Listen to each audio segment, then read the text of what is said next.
100కు పైగా దీర్ఘకాలిక సమస్యలకు ఎటువంటి ఆపరేషన్ దుష్ప్రభావాలు లేకుండా హోమియోపతి చికిత్స. ఇంకా గమ్మత్ ఏంటంటే ఇదే హరీష్ రావు గారు వాళ్ళ ఫాలోవర్స్ అంతా నిన్నటి నుంచి చెప్తున్నారు హరీష్ అన్న చాలా కష్టపడ్డాడు, డే 1 నుంచి ఉన్నాడు అని. డే 1 నుంచి లేడండి. చాలామంది రిపోర్టర్లకు తెలుసు, సీనియర్ రిపోర్టర్లకు డే 1 నుంచి లేడు. పెద్దసారు టీడీపీ నుంచి బయటకు వస్తుంటే మామయ్య మనకెందుకు, డిప్యూటీ సీఎం మనం ఎందుకు రాజీనామా చేయాలి, ఈ ఉద్యమం ఏమవుతుందో, ఈ పార్టీ ఏమవుతుందో మనకు రిస్క్ ఎందుకని ఆనాడు ఈనాడు పేపర్లో వచ్చింది. 1.5 కోటి తీసుకొని వ్యాపారం చేసుకుందామని హరీష్ రావు గారు ఎక్కడికో పోయిందని కూడా వచ్చింది. కటింగ్ కోసం దొరకలేదు. దొరికినప్పుడు ఎప్పుడో ట్వీట్ చేస్తుందని నేను. బీఆర్ఎస్ పార్టీ ఆనాడు టీఆర్ఎస్ పార్టీ పెట్టినాక 9-10 నెలల తర్వాత వచ్చిరు హరీష్ రావు గారు. డే 1 నుంచి లేరు. నమ్మకం లేకుండా ఆయన పార్టీ నిలబడుతుందో ఉంటుందో పోతుందో అని. ఓకే అయిపోయింది. రాగానే సార్ పెద్ద హృదయం కాబట్టి క్షమించిరు, దగ్గర తీసుకున్నారు. ఎమ్మెల్యే కాకముందే మంత్రి ఇచ్చిర్రు, అన్ని రకాలుగా ఆదరించిరు, అన్నీ చేసిండ్రు. ఎప్పుడైతే పార్టీకి ఒక్క క్షణం చెడ్డ పేరు వచ్చిందో ఎక్కడ పోయిందండి ఈయన? చక్కగా పోయి వైఎస్ రాజశేఖర రెడ్డిని కలవలే? మీ అందరికి గుర్తులేదు ఆ ఫోటో? సీనియర్ నాయకులందరికీ బాగా మాట్లాడతారు. అన్ని దగ్గర ఉన్నా, నేనే ఉన్నా, నేను ఎక్కడ లేను. నిన్న పాపం చాలామంది ఈ కొత్త సోషల్ మీడియా పిల్లలు ఉన్నట్టు వాళ్ళకి హిస్టరీ తెలియదు అనుకుంటా, అందుకే చెప్తున్నా ఇవాళ. అదేవిధంగా నేను పెద్ద ట్రబుల్ షూటర్ అంటారు. ట్రబుల్ షూటర్ కాదు, ఈజ్ ఎ బబుల్ షూటర్. ఆయన ఏంటంటే ట్రబుల్ ఆయన్నే క్రియేట్ చేస్తాడు, చేసి నేనే సాల్వ్ చేసినట్టు నటిస్తాడు. నేను లేటెస్ట్ ఎగ్జాంపుల్ చెప్తా పట్టురు. నేను మొన్న దాసోజు శ్రవణ్ అన్న ఎలక్షన్ ఎమ్మెల్సీ ఎన్నికలలో బీఆర్ఎస్ పార్టీ డిసైడెడ్ ఒకటే క్యాండిడేట్ని పెడదామని. కానీ హరీష్ రావు గారు ఇంటర్నల్గా బీజేపీ వాళ్ళతో మాట్లాడుకొని ఏం చెప్తారంటే, మీ దగ్గర నుంచి ఒక క్యాండిడేట్ని ఇవ్వండి, నేను మామయ్యని కన్విన్స్ చేసి రెండో క్యాండిడేట్కి పెట్టిస్తా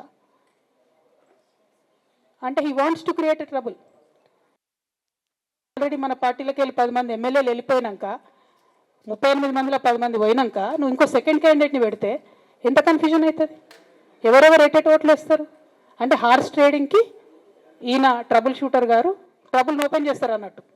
నాకెందుకో లక్కీగా ఒక బీజేపీ ఎమ్మెల్యే గారు ఫోన్ చేసి, అక్క మరి పెద్దసారి పర్మిషన్ ఉందా హరీష్ అని ఇట్లా అంటున్నారంటే, నేను డైరెక్ట్గా పెద్దసారికే ఫోన్ చేసి నాన్న మరి ఇట్లా అంటున్నారు, మనం సెకండ్ క్యాండిడేట్కి పర్మిషన్ ఇస్తారంటే, nothing doing, only Shravan will get elected, ఎవరు చెప్పారు మీకు అన్నారు.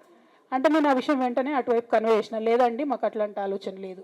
ఎందుకు ఈ రీసెంట్ ఎగ్జాంపుల్ చెప్తున్నా ఇవాళ అంటే, హరీష్ రావు గారు ట్రబుల్ క్రియేట్ చేసి ట్రబుల్ని మాఫీ చేసినట్టుగా ప్రయత్నం చేస్తారు. బీఆర్ఎస్ కార్యకర్తలందరికీ నేను నా తమ్ముళ్ళకి రిక్వెస్ట్ చేసి చెప్తున్నా, మా చెల్లెలకు రిక్వెస్ట్ చేసి చెప్తున్నా, మీకు పెద్ద స్థాయిలో జరిగే అన్ని విషయాలు తెలియకుండా అందరూ మన వెల్ విషర్స్ అనుకుంటారు. అది మీ తప్పు కాదు. ఎందుకంటే కేసీఆర్ సార్ అంత ఓపెన్ మైండ్తో ఓపెన్ హార్ట్తో ఉంటారు కాబట్టి బీఆర్ఎస్లో ఉన్న అందరూ అట్లే ఉంటారు అనుకుంటారు. కానీ చాలా మందికి చాలా హిడెన్ ఎజెండాస్ ఉన్నాయి. ఒక పక్క కాంగ్రెస్తో కలిసి ఉన్నారు, ఇంకో పక్క బీజేపీతో మాట్లాడుతున్నారు, ఎటు ఎవరితోనూ అవసరమైతే అటు మాట్లాడుతున్నారు.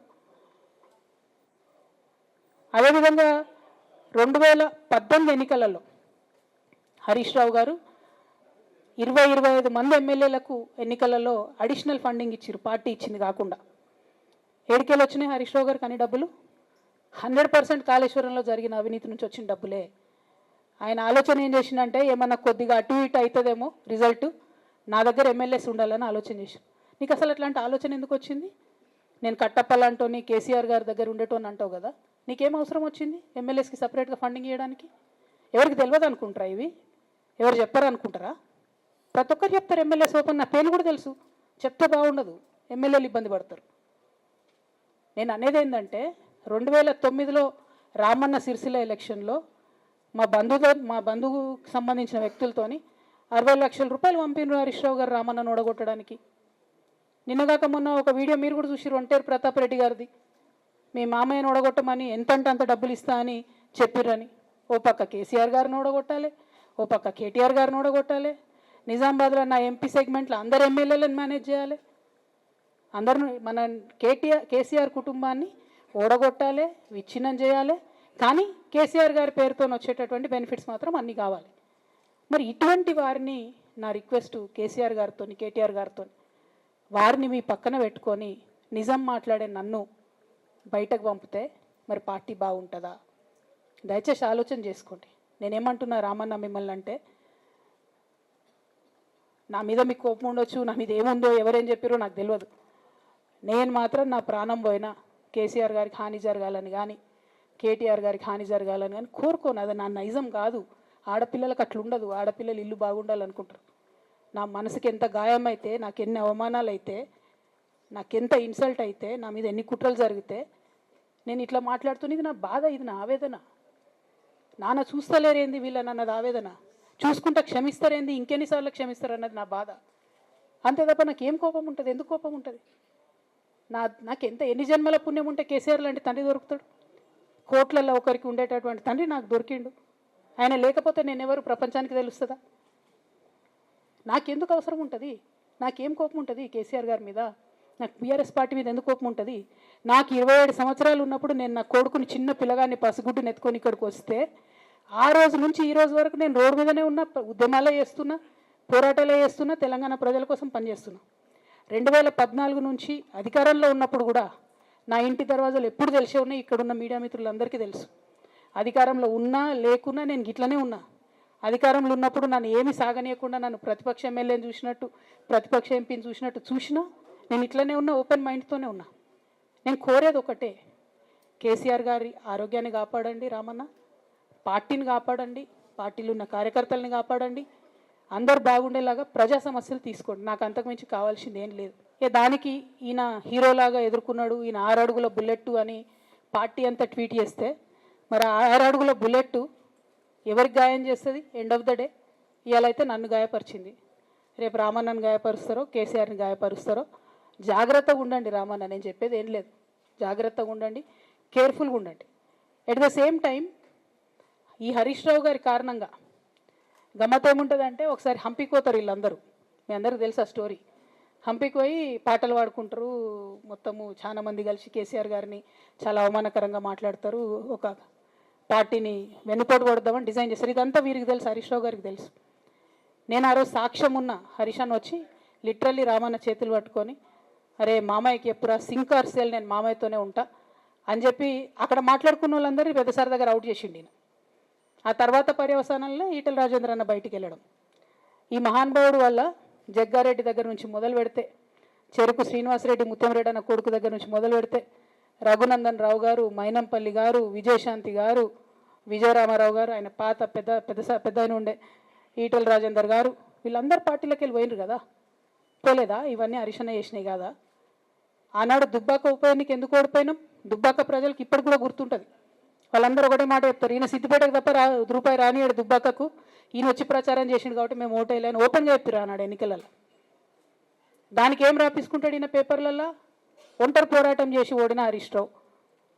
అసలు ఓడిపోయింది మీ వల్ల కదా. మీరు మీడియా మేనేజ్మెంట్లో సూపర్, అలా డౌట్ ఏం లేదు. రామన్న యూట్యూబ్లు మేనేజ్ చేసి ఈయన మెయిన్ స్ట్రీమ్ మీడియా మేనేజ్ చేస్తాడు, అంతే, అంతకుమించి వేరే ఏం లేదు. నేను రామన్నని రిక్వెస్ట్ చేస్తున్నా, అన్న మీరు కూడా ఆ స్కిల్ నేర్చుకోండి అన్న. అట్లనే ఈటెల రాజేందర్ గారి ఉప ఎన్నిక దగ్గరుండి హరీష్ అన్న గెలిపిలేదా అండి ఈటెల రాజేందర్ని? ఆనాడు పీసీసీ అధ్యక్షుడిగా ఉండి రేవంత్ రెడ్డి గారు ఏమంటారు, కాంగ్రెస్ పార్టీ ఓడిపోతుంది అని చెప్పారు. ఆయన ముందే డిక్లేర్ చేసిండు, ముందే చేతులు ఎత్తేసిండు. హరీష్ అన్నాడు పోయి కూర్చొని మరి ఈటెల రాజేందర్ అన్నని గెలిపించొచ్చిండు. ఈ బంధం రేవంత్ రెడ్డి గారిది, హరీష్ రావు గారిది అప్పటి నుంచి కొనసాగుతుంది, కొత్త బంధం ఏం కాదు ఇది. నేను కేసీఆర్ గారిని, పెద్దల్ని రిక్వెస్ట్ చేసేది ఒకటే, ఈయన చేస్తున్న నక్కజిత్తుల్ని దయచేసి గమనించండి. ఇలా నేను బయట పోతా కావచ్చు, నాదేముంది, ఉద్యమంలోకి వెళ్ళి వచ్చినా మళ్ళీ ఉద్యమంలోకే పోతా, నాకు భయం ఏముంటుంది, నాకు ఎన్నడూ పదవుల మీద ఆశ లేదు.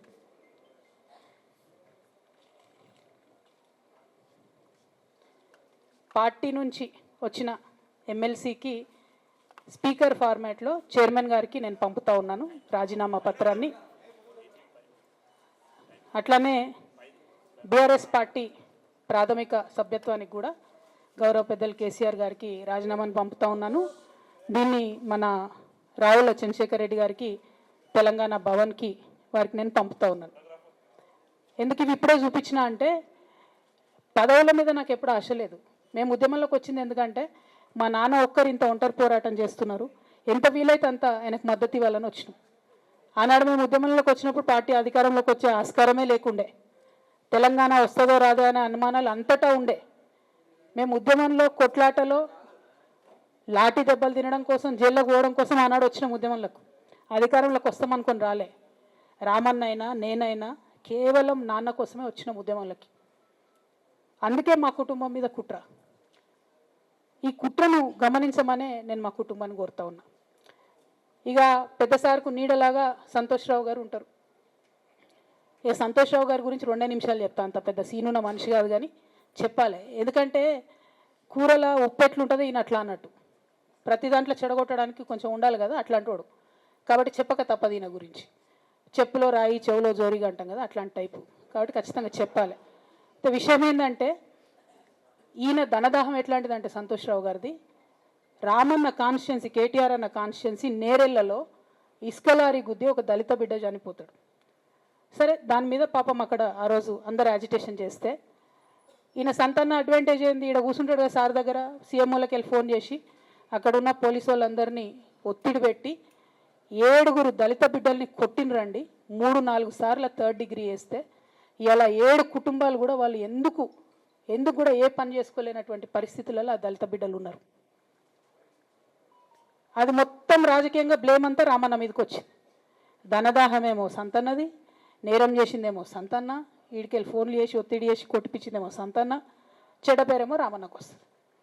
ఈ ఎగ్జాంపుల్ చెప్పడం కోసమే నేను ఈయన గురించి చెప్తున్నా, వేరే ఏం లేదు. And don't forget to subscribe to iDream. And for more videos, Please subscribe to iDream. Please subscribe to iDream. Please subscribe iDream. And please subscribe to iDream. For more videos, subscribe to iDream. please like, share and subscribe to the channel. Congratulations, iDream. Subscribe to iDream. Subscribe to iDream. So subscribe to iDream Media. iDream ki iDream team అందరికి huge congratulations. Please subscribe iDream Media. Please subscribe to iDream. Subscribe iDream. Please subscribe to iDream.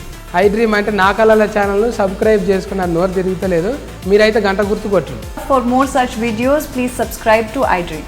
Subscribe to iDream. Please subscribe to iDream. Please subscribe iDream Media. Please do subscribe to iDream. Please subscribe to iDream Media. For best entertainment and information, please subscribe iDream.